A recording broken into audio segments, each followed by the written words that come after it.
and good morning, everybody. Happy Africa Month. I am coming to you this morning from Pretoria. This is the capital of South Africa, where we are hosting the African Colloquium. It's essentially a celebration of the richness of African culture, of the literature, and the arts. And the theme that we will be unpacking is how solidifying as a continent or uniting as a continent can certainly help the continent out of poverty and into greater prosperity. We love hearing from you as always, and we do encourage you to share any ideas or thoughts that you might have as we have a conversation. We'll be on the lookout for them. If you could just certainly use that hashtag #WeAreAfrican. You can also use the hashtag African Month. You know I'm not one who likes to conversate alone, and I'd like to, at this stage, introduce some of the people I will be in conversation with for this next hour. To my left, Professor Zodwa Motsa, who is the Director of Department of Leadership and Transformation at the University of South Africa. Seated next to her is Professor Chris Malagana, who is the Associate Professor of Economics at the University of the Witwatersrand. And also we have Dr. Andre Gauss, Independent Economist and International Trade Consultant. Good morning, and thank you for everybody for making time to be with us today and be with the all the viewers across the 48 countries in which CNBC broadcasts to. I'd like to begin with the theme of this year's African Colloquium, being African solidarity. And I'd like an opening remark from all of you as to why it is so important for Africa to really stand together in terms of what we're trying to achieve for our respective economies, and also in terms of what the guys that are seated here in this room, the entrepreneurs within the cultural space, the writers, the singers, the musicians, the artists, why it's so important that Africa unites so that they and everyone that's watching this broadcast actually has a fighting chance in enabling or bettering their lives. Prof. Zodwa? Thank you. Good morning, and good morning to the listeners and viewers.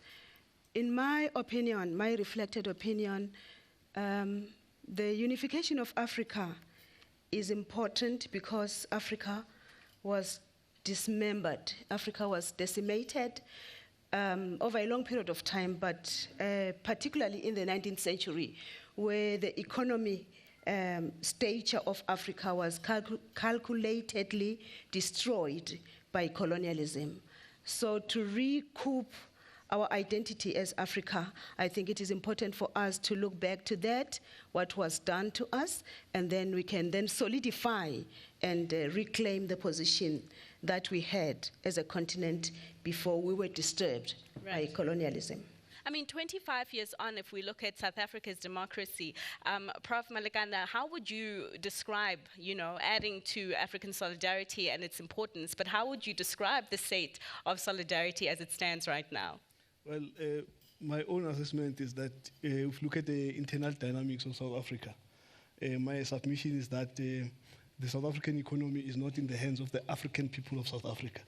And that provides a major stumbling block. What do you mean by that? Because there's many people that I know that don't look like me that class themselves as African too. No, we know that in South Africa it also suffered from colonialism, and we characterized our colonialism in various ways, but we know that it is settler colonialism. So the historically colonized people and the historical colonizer are still coexisting in South Africa today. And the power relations in the economy have not shifted. And that constrains, to a large extent, the ability of the South Africa and African people of South Africa in particular to reach out to the rest of the continent, particularly culturally and also economically, because the platforms of engagement are still not controlled by the African people of South Africa. All right. Dr. Gauss? I'd like to agree with my two panelists. Good morning, everybody. I think that the potential that South Africa and Africa have got to trade with each other has been affected by these two factors that they've mentioned. So colonialism and the decimation and the civil wars have hampered trade. Now we know that when people trade, when countries trade, it creates wealth, it creates employment, and it does lead to a better life. What makes me doubly excited is that we're talking about arts and culture especially. So that's two ways that we can come together. So we can start sharing our cultures, but also at the same time increasing our economic welfare. Right. What about, I mean, we're talking about divisions from our colonial past, the fact that Africans are not, in majority of ownership of the economy. What about internal divisions within ourselves as Africans? I mean, it's quite sad that, I don't know, you guys can weigh in here, but when you look at the xenophobic attacks that do happen, it's not often to hear it happening in Kenya or in Uganda. It essentially always happens. The resilience to us, each other as Africans, often happens here in South Africa. What about those divisions? Are those also not perhaps holding us back from exploiting the economy more? Prof. Zotwa?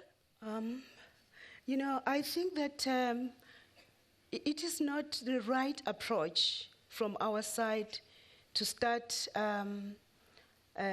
maybe, at that point of xenophobia. Okay. Where I usually start is, how did we get here? How did I come to know that I am different and therefore maybe lower or higher than someone who speaks a different language? And my campus always goes back to the economic agenda of Prime Minister Benjamin Disraeli, Prime Minister Ewart something, I forgot his name.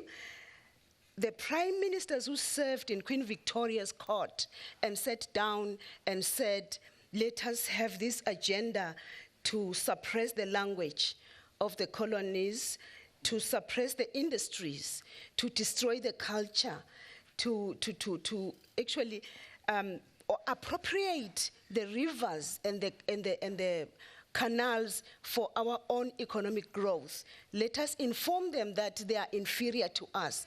Let us divide them and then rule them. I always want to start there so that I understand how I got here, why it is that I look down upon the other person. Whom does it benefit when I say that I am economically better than you? Because it's this ingrained agenda of divide and rule, of the so-called great chain of being, that there are people who are better than others. If we can start there and undo that, and know that we are a common people, and know that our languages actually are from a common source, and know that speaking English does not make me better than my mother, and know that my people came from a particular portion of the continent of Africa, and therefore I'm the same with the people who are still in that, section of Africa. If I begin to trace my history over the past 2 or 3 centuries, then I'm able to say this xenophobia is actually a perpetration of the agenda of divide and rule. Right. Then I'm going to work against it. Then I'm going to try and reclaim my language, which will assist me to know that, people who speak Rodzi, people who speak Kalanga, people who speak Siswati, actually are from the same source. So that's my approach to the xenophobia, which is also destructive, in terms of personal growth as a collective, as an individual. For sure, and certainly as a people. But Chris, I mean, your point of departure was that of the economy and the structure and the makeup in which it is. I mean, Prof. Zotwa has just told us about how we, rise mentally above the fact that, we are all one, despite what language or whoever speaks. Yeah. When it comes to the economy, though, how do we address that, in your view? The starting point for me is to say that the borders that we have in Africa today are fairly recent, and they were imposed. So when somebody says, I am Swati, you find more Swati-speaking people in South Africa than in Swaziland. You find more Tswana-speaking people in South Africa than in Botswana, and more Sotho-speaking people in South. Now you'll have more Shona-speaking people in South Africa than in Zimbabwe. It's a trend. It shows that the borders that have been created are superficial, meant to divide and rule. Now, in my view, is about the economy now. You know, if you look at Africa, I mean, I like to go back to the classics. Kwame Nkrumah in 1965 wrote a book, Neo-Colonialism, the Last Stage of Imperialism, where he outlined how multinational corporations, international finance capital controls the resources of the African continent. And that, to me, it poses a major constraint on Africa relating to each other, because the resources that these so-called African countries have are in the control and in the service of the global powers. They are not to the service of the Africans to advance their own well-being.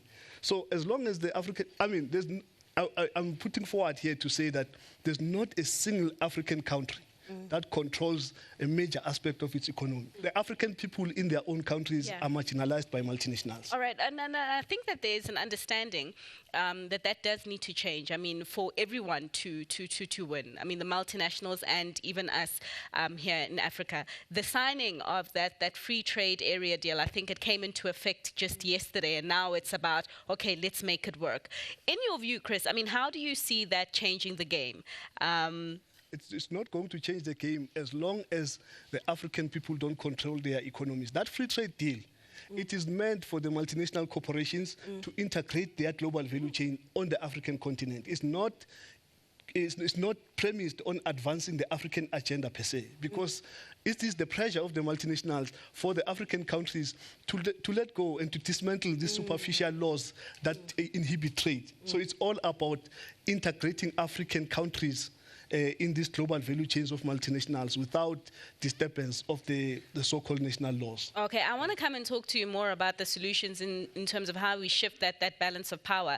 But Andre, I know you've done quite a lot of research about trade and about the potential of trade, particularly in the arts and culture space, which most people in this room are playing in. Just give us a breakdown of the numbers of what we could be making.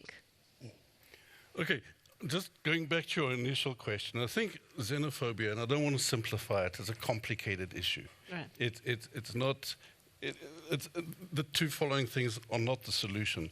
But I think a lot of xenophobia has got to do with inequality, and then, or the level of poverty, and then equality between people, but equality between countries.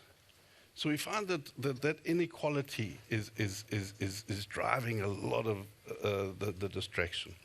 Now, when we start looking at trade, there's a theory, and I don't want to bore you with all the economics, called the gravity theory, and it says that the closer countries are and the bigger they are, the more they'll trade with each other, except in Africa. So in other countries, the Europeans are trading a lot with Europeans. The Americans are trading with the Mexicans and the Canadians. The Asians have formed their own associations, and they're trading a lot with each other. And we're not trading enough. It has started. It has started. So there are some South African-owned companies which are moving out into Africa, and hopefully they're going to start helping other firms piggyback on them. So you got ShopRite. Why aren't they buying more of our goods and putting in those shops? Standard Bank is over there. Why aren't they identifying opportunities for our countries, our companies in the countries that they're dealing with? Why aren't they? Why aren't they doing it? Yeah, I mean, in your humble They are doing it, but they should be doing it more. So they'll point to examples, but I think they can do a lot more. But that's just that's the South African multinationals. But we also have a lot of smaller companies which are very successful in Africa. They've gone out and selling. Now, unfortunately, it's on the mining equipment, because Africa is doing a lot of mining exports. So we've got a lot of skills in mining. So we're doing a lot of mining equipment, capital goods equipment, setting up mines, and so forth, that we're doing there. But there's so much more that we could do. We're buying a lot of Nigerian films, for example, when it comes to the cultural space. But are we doing enough with other goods? We're selling a lot of books to Namibia and Angola and newspapers, but not much to the rest of the continent. Yeah. And we're not buying enough of the rest of the continent's books. There's opportunities in music that we should be looking at. But I must say, the music guys, I don't know if you guys have seen, who like to party like me. The music guys are coming together quite a lot in terms of collaboration, which is fantastic.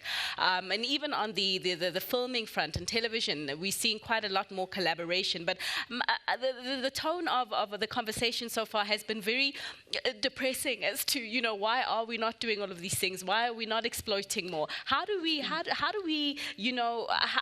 walk away from this such that the people here who are in this room walk away with hope in specifically changing the dynamics of this cultural sector, this new dawn? How do we do it? Can I ask back a question? Sorry if I disturb your trend of questioning, because I reflect like a 400-year-old African woman. I'm very happy. I'm more from the human science domain. Therefore, I'm not so much clued up with the skills that perhaps my fellow panelists would have in economics. But I ask myself many questions. After dark, after making many submissions, you have to make submissions everywhere, and then you have time for yourself. I want to ask, that the British system in Africa came and replaced a system of trading, which was bartering, and introduced a mono economic system that only depended on the cowrie, the small buttons that we're using, which later became money. It only depended on the knob, a button. You only trade with it. It replaced the way in which Africans were trading among themselves. So in my view as a human scientist, this money economy is a problem.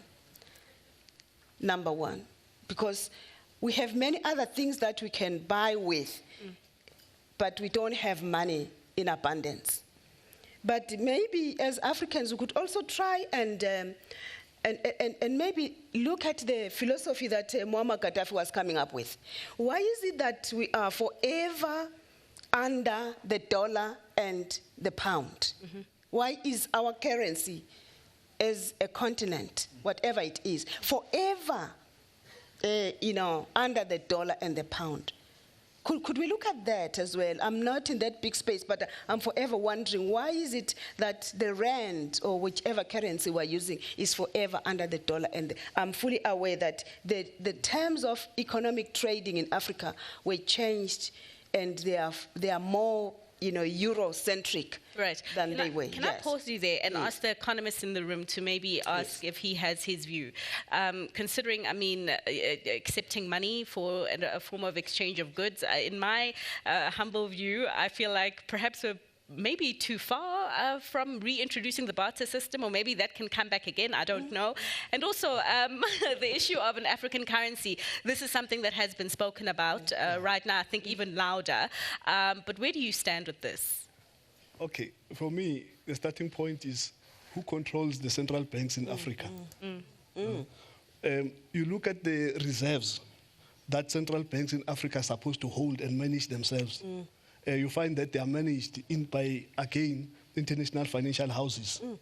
Some African countries have their reserves lodged in central banks of the colonial powers. So there's no monetary power of the countries to control their economies.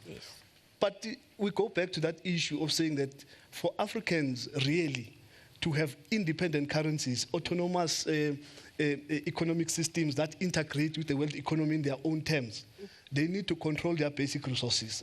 Because that's where Africa is strong. We've got mineral wealth, we've got skills now, we've got massive skills in the diaspora and on the continent, we've got cultural industries, and all these activities that Africans are doing, they have to via foreign-owned multinational corporations whose balance sheets are denominated in dollars, which makes irrelevant to a large extent our currencies. So I can't trade with a Nigerian directly and take the naira and put the naira in the South African Reserve Bank as a reserve,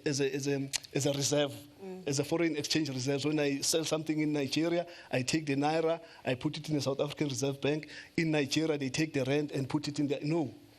My trade with Nigeria is via some multinational corporation, and that multinational corporation has to convert my rand into a dollar and then move from there, dollar to a naira, and back naira to the dollar. So the dollar is a mediating currency. All right, but then so would it make it better if it was the rand? And if so, why the rand? When we've got 55 other countries, why not the kwanza? Why not the naira? No, it depends if the South African economy is controlled by the South Africans. Because if the rand is going to be used, it's going to be a front. But there is a potential, as Andre said, for Africans to develop their own currencies. What we require in Africa really is political leadership that has courage to challenge the multinational corporations and truly liberate our countries from economic bondage. Because the system that is currently existing on the African continent, it's a farce. It does not make sense for a country such as South Africa, which has more than 90% of reserves in platinum, and yet it does not control platinum prices globally. So there are many countries that have control and power, production power in certain mineral resources, but you find that they are not in control of those mineral resources and charged properly in dollars. All right. Can I just park the idea of political leadership, because we are going to raise it again with our other colleague who will join us on stage soon. Yeah. Can I just, Dr. Andre, just draw from your experience in terms of trade and perhaps maybe improving trade relations more towards Africa's favor? I mean, as a consultant who goes out and talks to people, various geographies and all that, how do we do that? Okay, first of all, just, Prof, on there's a resource curse.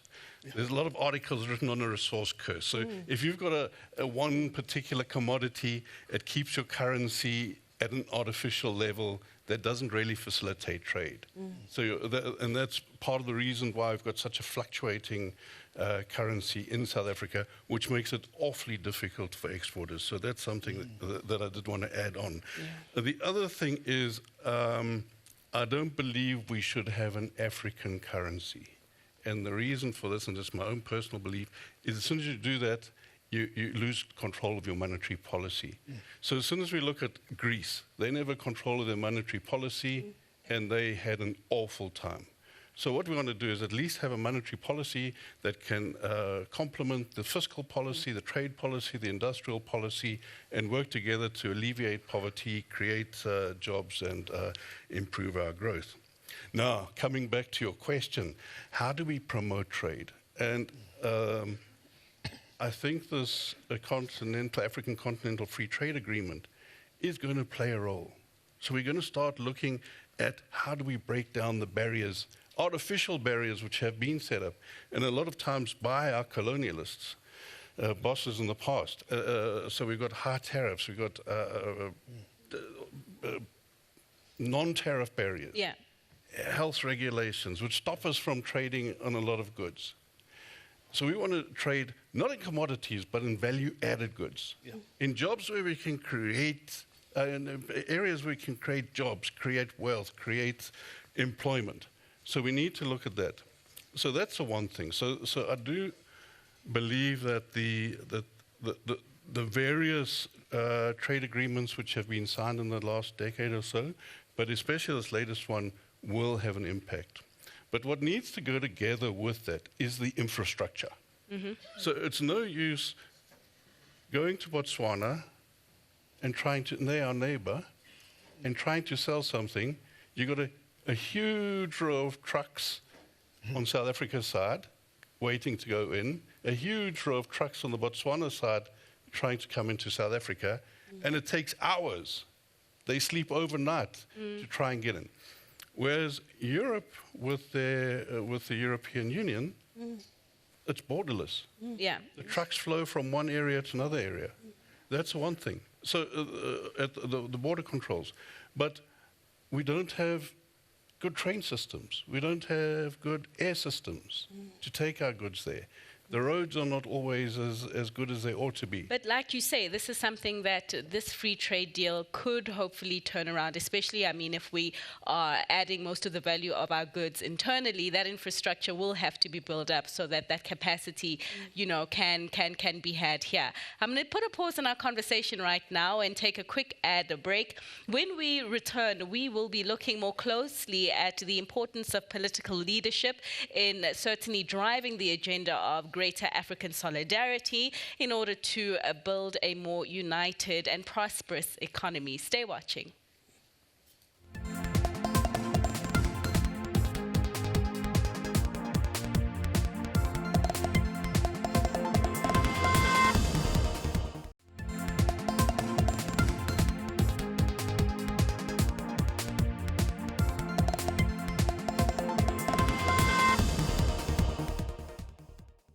Hello, we are finally back again with you from that African colloquium happening in South Africa. Of course, at the stage, I'd like to welcome Professor Sipho Sipe, who's a physicist and also a political analyst.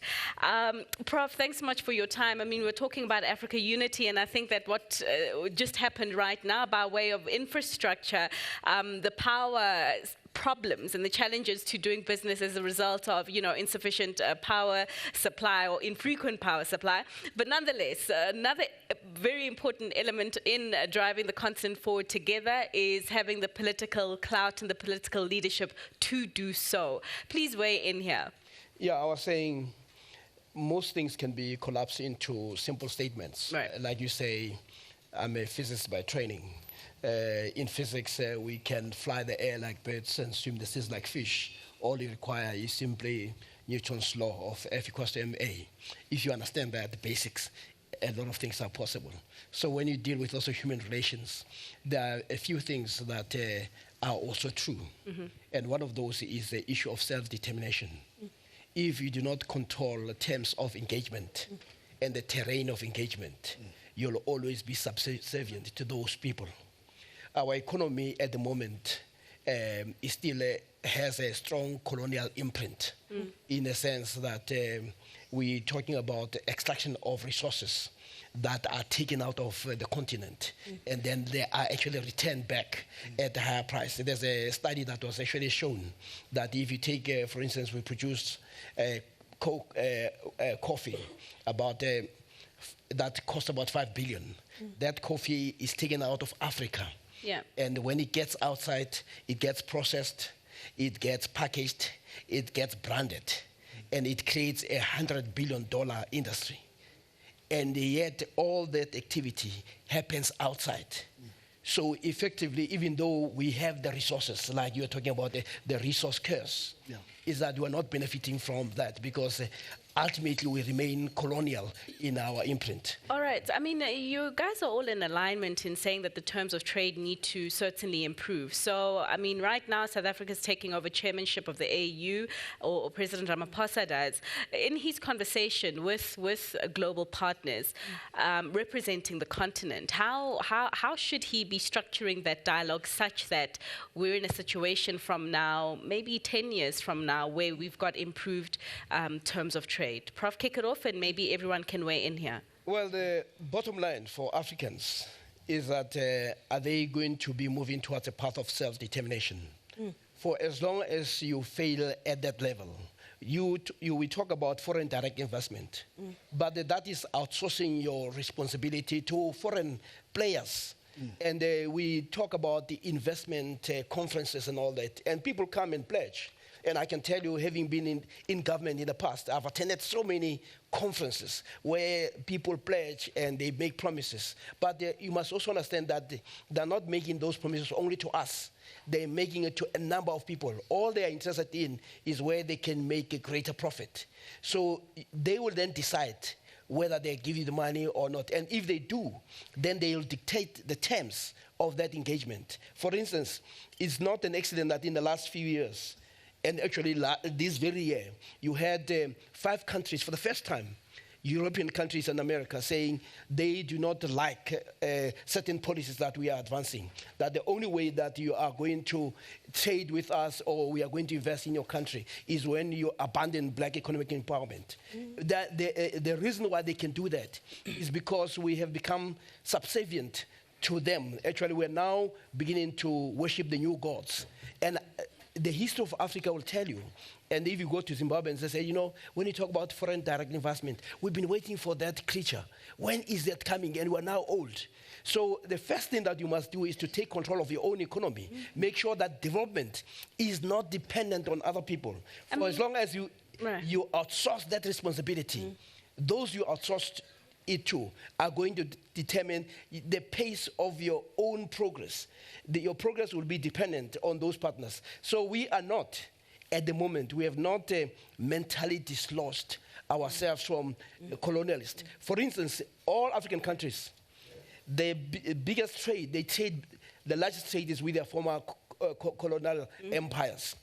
We don't trade among ourselves because we're still trapped. So we can talk about African Union, but until the Africans themselves stop being appendages of colonial empires, we're not going to make as much progress as... I'm glad that you raised Zimbabwe because, I mean, for many of us right now, we're seeing that the approach that Zimbabwe took to be as radical in driving that economic transformation, I mean, didn't yield the best results for its people. You mentioned the fact that the number of Shona people that you find here in South Africa, there's so many of them because they're here to seek better economic opportunities because at home it's tough. So navigating, Andre, navigating those terms of trade and improving them. There's a radical approach to doing it. It might not always be the best approach. How else can we drive that conversation forward? Okay, I think the first thing that we need to do is get a common goal. Okay. So Africa must set a common goal. Now, looking at it from an export point of view, we want to promote exports into Africa trade, but also from Africa to the rest of the world. There's lots of benefits to trading. For the governments, we know taxes increase, for firms, profit, and they become better competitors. But we also know that firms that export pay their workers better wages. So that is the first thing. Now, there's a couple of levels that I see this cooperation taking place. The first is with governments. How can governments work together? As we've said before, they must remove the obstacles and strengthen the drivers of trade, whatever those drivers are, and especially in value-added goods. So to move away from the resources, move away from primary products to more value-added products. Then there's other areas which are maybe radical that governments have never sought to do. But why don't our diplomatic missions work together to promote each other's products? We've got all these diplomatic missions all over the world, and we all stick to our own countries and just doing that. So I see governments working a lot closer together to achieve their common objective. But then there's export institutions. So you've got Trade Invest Africa at the Department of Trade and Industries. They should be working with the other African trade promotion organizations to promote their trade. How do you get new exporters in? Why must every trade promotion organization develop its own training course, for example? I like what you said about a common goal, because ultimately, I mean, business's goal is to make profit. Government's goal is to have as much revenue for its people to deliver on its development agenda. But Chris, your take on this conversation? Well, for me, the starting point is to first recognize as Africans that some of the countries that have been carved on the continent are not viable. Okay. We need to come to that. We need to come to that realization to say that some of these countries that have been carved, for example, you find that a country is more than 60% of its budget is funded by foreign countries.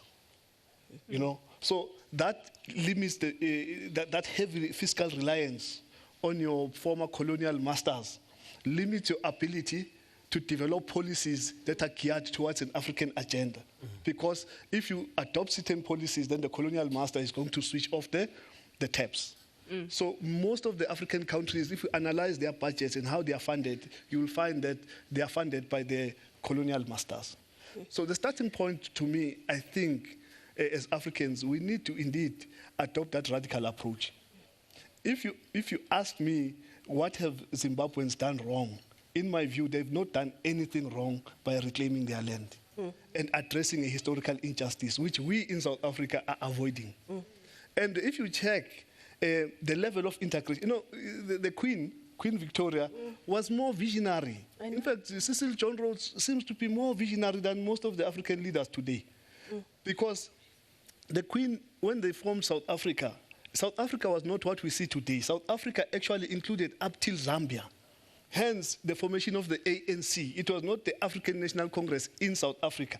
It was a cross organization that went up to Zambia.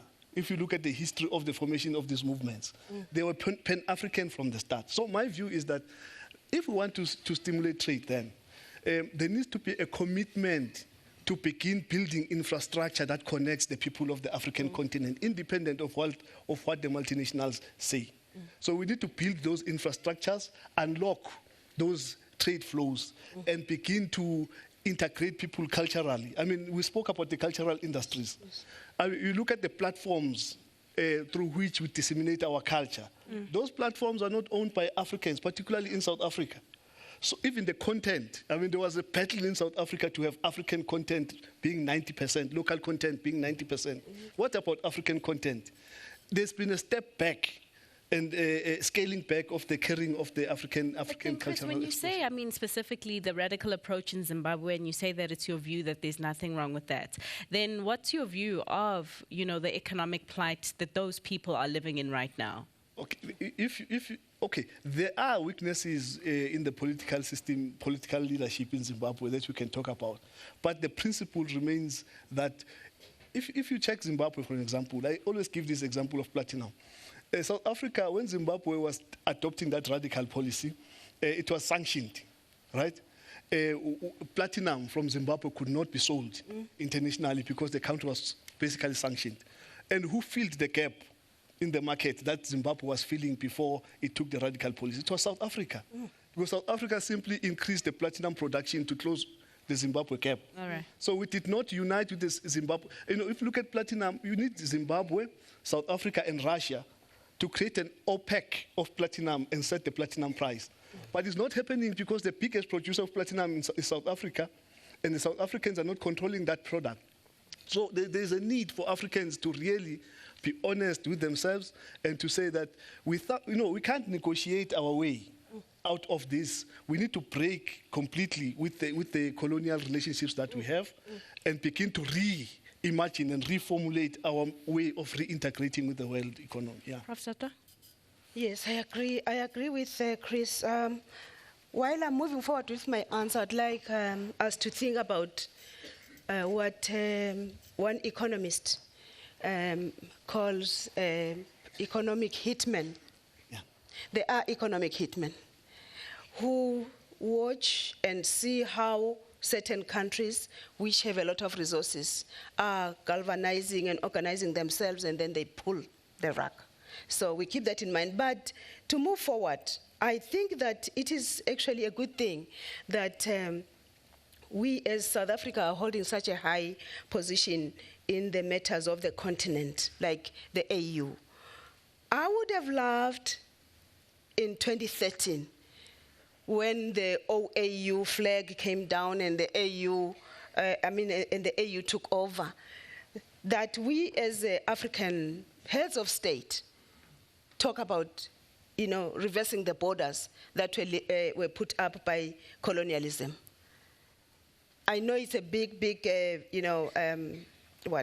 a contentious issue, but it is a fact that this thing of visas is actually destroying trade, free movement. And it also actually encourages the xenophobia because we only worry about people coming from within the continent. We never worry about people coming from Turkey, from Romania, whatever country still exists. Those are investors. But people who are coming from within our own continent, who share surnames with us, are foreigners. So the AU could look at that. But I've reflected on the strides that are made by the AU and our heads of state on the continent to try and regroup Africa through the 8 aspirations of Agenda 2063. I spent a lot of time, over the past, from 2013, looking at Agenda 2063.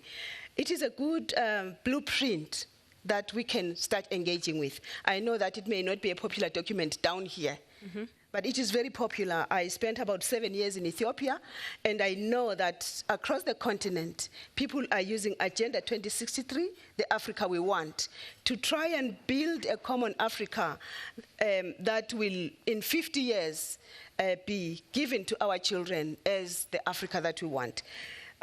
It addresses some of these matters of trade, social integration, and common identity that my colleague spoke about, which heads of state and heads of government, ministers and everybody should be actually cascading down to the people on the ground in different portfolios to make sure that we as Africans are all moving towards the same goal for the next 50 years. Right. But I have jump in there. I have a problem with just quickly, just to get audience engagement, because I mean we didn't do it in 2013, so hopefully 2019 we could see change. At this stage, is there anybody in this room who has a question? Oh, okay, quite a number of hands. All right. So what is going to happen is that we do have a mic that's going around. As the mic comes to you, if you could just stand, introduce yourself briefly, and we've got very little time, so just make your question sharp and sweet. Thank you. My name is Sidney Mdluli. I heard the discussion from the panelists, but then my disappointment is they didn't touch the land issue. And you can't speak of resources without touching the question of land. And if you've got your imperialist countries controlling the political space, you can't have a free will. We previously had a president of South Africa who was taking the economy to African business people. And the same South Africans complained about that president. And you have an economy that is controlled by the Europeans, which South Africans are not complaining about that. All right, so the land. Okay, so we're going to question address of land, that. yes. Any other hands? Let's get a mic to you.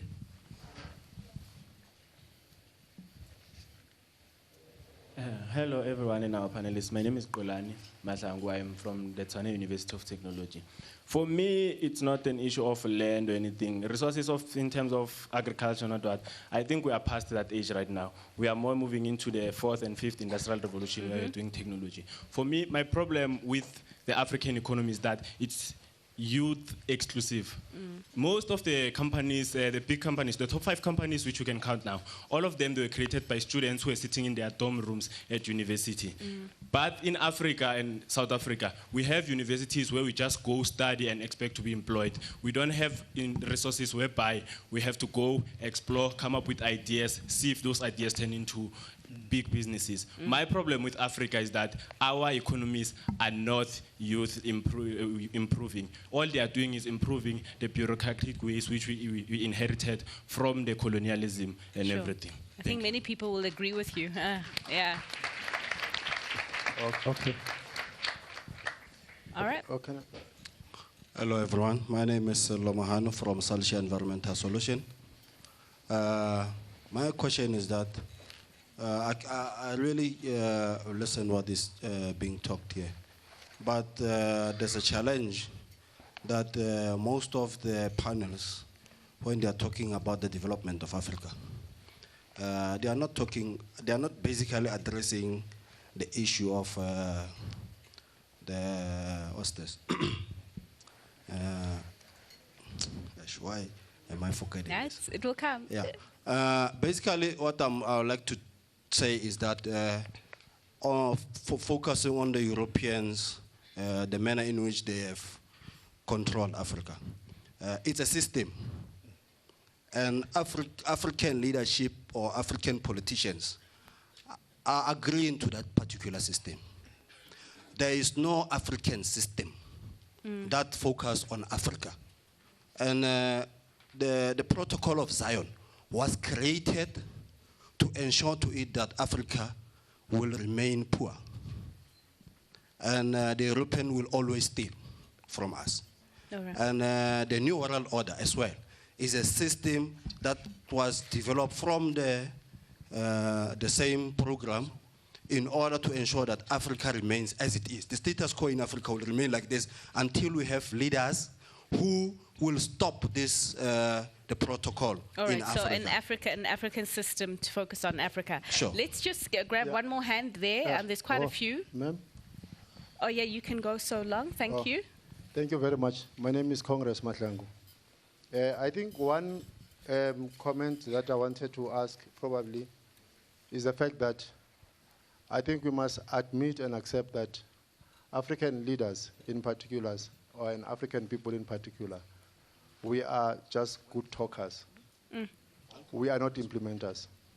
And one of the issues is that we have all the plans that are there. We've got African peer review mechanism, which is a political tool. We've got Agenda 2063, which is an economic tool. All of us seated here, we know all our problems in the continent. But there's no radical change that we all of us are prepared to engage on. We will sit here and pontificate. Our generations to come will be sitting here, talking the same thing here, sitting in the cold place, talking the same problem that we are talking today. Until such time that we have taken a decision amongst ourselves to liberate our state of mind as African people, we can't build our own African Union. Headquarters are built in an African soil by the Chinese government, building for our own as African. How proud we can be. We can't build a hospital for African leaders, all of them, they can service themselves. Billions are spent in the continent to empower European imperialists through the doctors. Our leaders have got so much confidence to imperialist doctors that every time they are sick, every time they are coughing, they are sneezing, they run to imperialists and they come back and criticize them and say, see, Europe is colonizing us. But little did they know that they will immediately take their resources, go back to Europe, and go back and be healed in Europe. And some of them die there in Europe. We can't build a hospital for Africa. You raise a very good point in terms of the time for talking is over. Quite a number of insights were shared from across the room. The involvement of young people, especially in the age of this fourth industrial revolution, comments made about land, comments made about policy certainty, and also what I loved about what the gentleman just said was the elements that are going to inform the solidarity. So within 6 minutes or so, I'll just squeeze it in extra. Can we just sum up some of those thoughts in everybody's respective view? Prof. Zatwa? Yes, I think my parting shot would be, it will be difficult to consolidate any solidarity while we are, divided, while we don't know who we are, while we don't spend time to actually investigate what we are capable of doing as Africans. So let me know where I come from. Let me know who my neighbor comes from. And then from that point of view, let me know the past that informs the way that I think, the way that I do things at the present moment. So I think that idea of solidarity actually comes from that point of view. And it cannot only be trading via, money. You trade values as well. So let's recoup those values and let's make them relevant for the 21st and 22nd century. All right. Prof. Chris? Yeah. I think also the issue of solidarity is old. The AU was formed because of this solidarity, and the AU now is advancing solidarity, but there's a constant in Africa. This is the only continent where the decisive resources and means of production are not owned by its residents and citizens. That is the distinctive feature. And next to Africa is Latin America in that character. So the basis of African solidarity must lie in our ability as Africans to trade goods and services that we control and produce as Africans. That is, for me, the foundation through which we can begin to prosper. I mean, the issue of the land, I know you've got quite a lot to say about this, taking back of the land, and also maybe if you can just throw in there the element of young people, making the economy more inclusive for them. Yes, the land question is a Southern African question. In the rest of the African continent, it's largely resolved. What the African continent is lacking, in my view, is the wherewithal, is the means through which to use the land effectively. In South Africa, the land question is a burning question because we don't control it. I mean, it's very difficult for an African farmer in South Africa to have large tracts of land and produce in order to feed into the African value chain because the value chains are not controlled by African people. There's some cultural alienation that African people in South Africa have towards the South African economy. And I hope our brothers and sisters from the rest of the continent understand this. The issue of xenophobia tied to this is it's tied to African people in South Africa being pushed to a corner, being denied access to the resources of their own country. At the same time, them coming here in South Africa, it accentuates whatever difficulties South Africans have faced. And xenophobia is not a uniquely South African problem. The Nigerians were xenophobic against the Ghanaians were xenophobic against the Nigerians.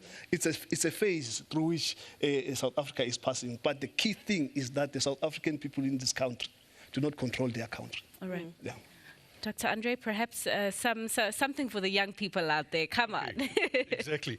No, when, the fourth industrial revolution, that is critical. And I think there is a huge overlap between the fourth industrial revolution and arts and culture. And I think we're forgetting about it. So we didn't speak about digitization and the impact it's having on trade and on developing products. But more importantly, I think we're putting a lot of emphasis in education on STEM, science, technology, engineering, and math, whereas it ought to be STEAM, science, engineering, arts, and math. Now, arts is critical. So if you find big firms like Google starting to look for artists and people in the art sphere, and they're employing them without having the technical skills, why are they doing that? It makes their business more profitable. So we cannot ignore the art side. We cannot ignore the cultural side. We've got to do that, even in the fourth industrial revolution. Prof. Sipho, it's yours. Closing remarks. I think the first thing that we must do is to love ourselves. Africans like to be liked by white people. An African leader gets excited when he's praised by white colonialists. And he becomes a good black person. If you come back home, we take our kids away from where black people are. When I advance in either education or in finance, I want to be as far away from my people as possible. I go to white areas. We take our kids to white schools because we don't believe in ourselves. So that's the first thing that we must address, that we are a damaged people. And if you're not going to address that, you're not going to address all other things. The second issue is that when you look at countries that have advanced, you always find that there is a synergy where there's a convergence of, like what you call, you must have an aim where you're going. You find the academics, intellectuals, business, and politicians work together.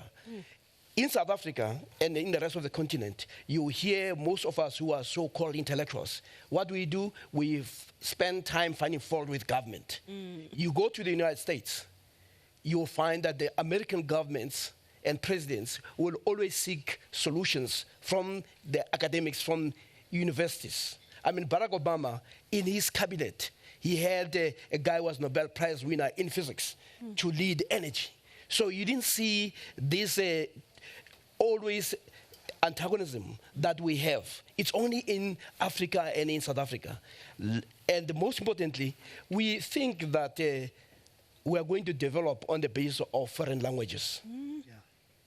No country has ever developed on the basis of a foreign language. No. If you go to, and we pride ourselves that English is international, go to France. You struggle to find people who are speaking English. Go to Germany, you find, and it becomes a problem. And what it says is that when we become educated as Africans, we become Europeanized. But when Europeans become educated, they remain European. When Africans get educated, they think that education should be shifting. So we need to address our own spatial and mental coordinates. Sure. And we had a system that says, nobody is going to liberate you but yourself. If you take black consciousness its contribution in South Africa was to locate the possibility of change within black people themselves. Right. It was not based on pleading. If you take BE is all about saying which companies are owned by white people. Can I have a room there? Until we start our own companies, we'll always be scavengers in other people's companies, and they are going to dictate the terms. Now we say BE has failed. Of course it was going to fail because it was not based on the agency of black people. So our policies must also speak to providing black people with the agency towards self-determination. Sure. And it starts first with believing in ourselves that we are not God's mistake. We are not children of a lesser God. For sure. Well, thank you so much to the audience members, and of course, thank you so much to the panelists for their fantastic insights. We have come to the end of this conversation. I'd like to just remind you guys who you were hearing from. Of course, I was in conversation with Professor Zodwa Motsa, who is the Director of the Department of Leadership and Transformation at the University of South Africa, Professor Chris Malekane, Associate Professor of Economics at the University of Witwatersrand, Dr. Andre Gauss, Independent economist and international trade consultant, and of course the man who had the last word, Professor Sipho Sipe, a physicist and a political analyst. From us here at the African Colloquium, we leave you for now with the thoughts that it's all about the continent and its people believing in itself, but ultimately to address the terms of trade and ensure that greater ownership of Africa's resources takes place here and less beneficiation takes place elsewhere. From myself, Fifi Peters, thank you so much for watching. It's bye for now.